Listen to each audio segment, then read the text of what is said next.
2월 26일 수요일 매일 성경 묵상을 시작합니다. 오늘 함께 나눌 말씀은 누가복음 6장 39절에서 49절입니다. 누가복음 6장 39절에서 49절까지의 말씀을 제가 봉독합니다.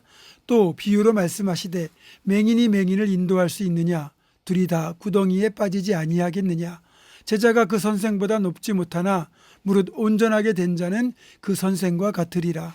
어찌하여 형제의 눈 속에 있는 티는 보고 네 눈 속에 있는 들보는 깨닫지 못하느냐?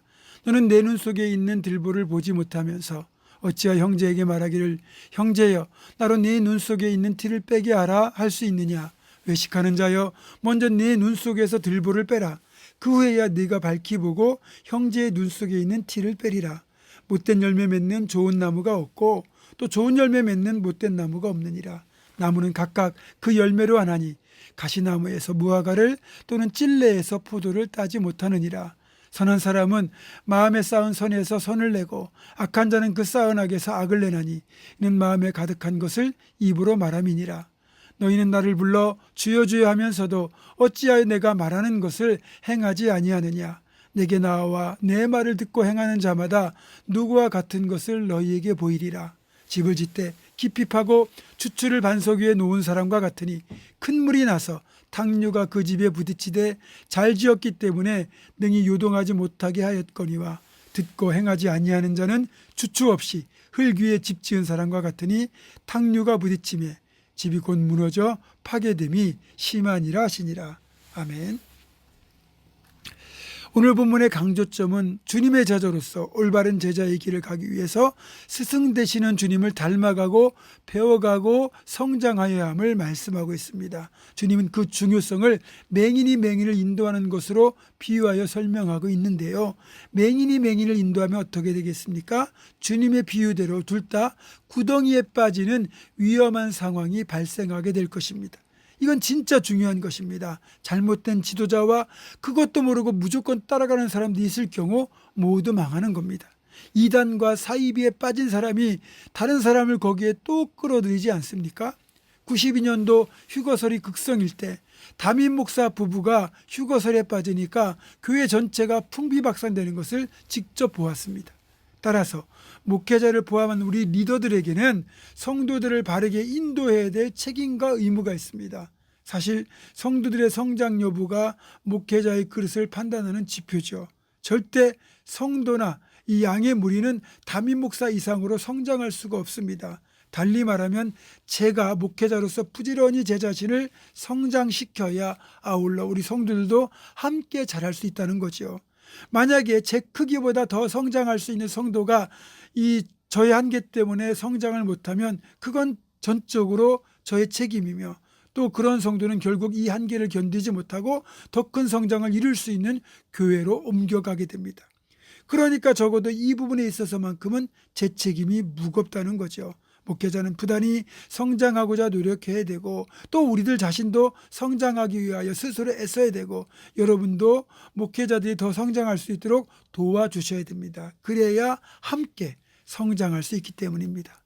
특히 우리 주님은 우리에게 남을 쉽게 판단하거나 비난하는 것을 경계하라고 말씀하십니다. 실제로 자기 눈 속에 있는 들보는 보지 못한 채 남의 눈에 있는 티를 보면서 그 티를 빼라고 말하는 것은 외식하는 바리새인과 같다고 말씀하고 계십니다. 외식하는 이 말은 밖에서 밥을 먹는 것을 말하는 게 아니라 겉모습만 그럴듯하게 꾸미는 것을 말합니다. 속마음은 탐욕과 죄악으로 가득 차 있으면서도 겉으로는 거룩한 척하는 바리새인들을 향하여 주님이 지적하신 말씀이에요.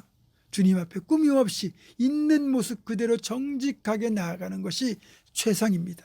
그래서 주님은 겉으로 보이는 모습과 달리 실제 속사람이 어떠한가 하는 것을 열매 맺는 나무를 예로 들어 계속 설명하면서 열매를 보면 나무를 알 수 있다고 말씀합니다. 그러니까 그 속사람이 선하면 선한 열매를 맺을 것이고 그 속사람이 악하면 결국 악한 열매를 맺기 때문입니다.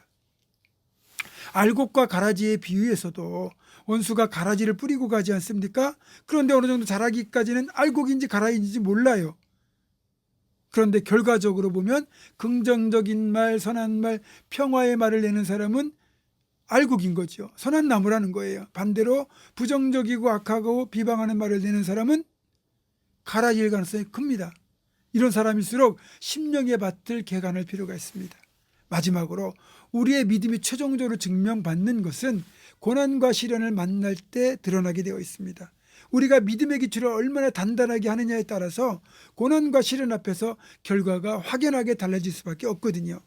주님은 이 사실을 집 짓기로 예를 들면서 말씀하고 계신데, 기초가 얼마나 튼튼한가는 평소에는 잘 드러나지 않습니다. 그러나 큰 물이 나고 탕류가 닥쳐오면 그때 차이가 난다는 거죠. 우리가 하나님을 바르게 알아야 하는 것, 말씀을 깊이 하는 것, 흔들리지 않는 믿음을 갖는 것은 어려움이나 유혹이 없을 때는 표시가 나지 않지만 신앙의 고비나 유혹을 만났을 때 그 미천이 다 드러나게 되어 있습니다. 강력한 지진에도 견디는 건물들의 공통점은 기초가 튼튼하다는 겁니다. 그래서 우리도 신앙의 기초를 단단히 가져가는 것이 정말로 중요합니다.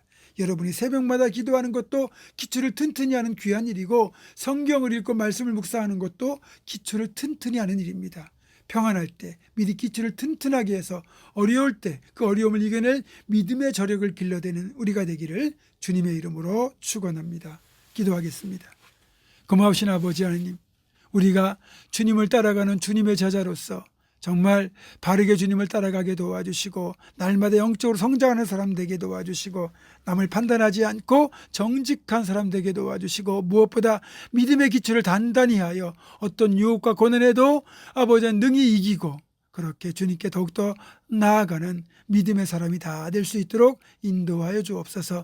예수님의 이름으로 기도하옵고, 이제는 우리 주 예수 그리스도의 은혜와 하나님의 사랑과 성령의 교통하심이 주님들을 온전히 따라가는 제자로서 선한 열매를 많이 맺을 것과 날마다 성장할 것과, 무엇보다 믿음의 기초를 든든히 하여 어떤 고난과 유혹이 있다 할지라도 능히 이길 것을 결단하는 사는 모든 성도들, 이들의 삶과 가정과 생업과 앞날과 우리 교회 위에 지금부터 영원토록 함께 하시옵기를 간절히 축원하옵나이다. 아멘.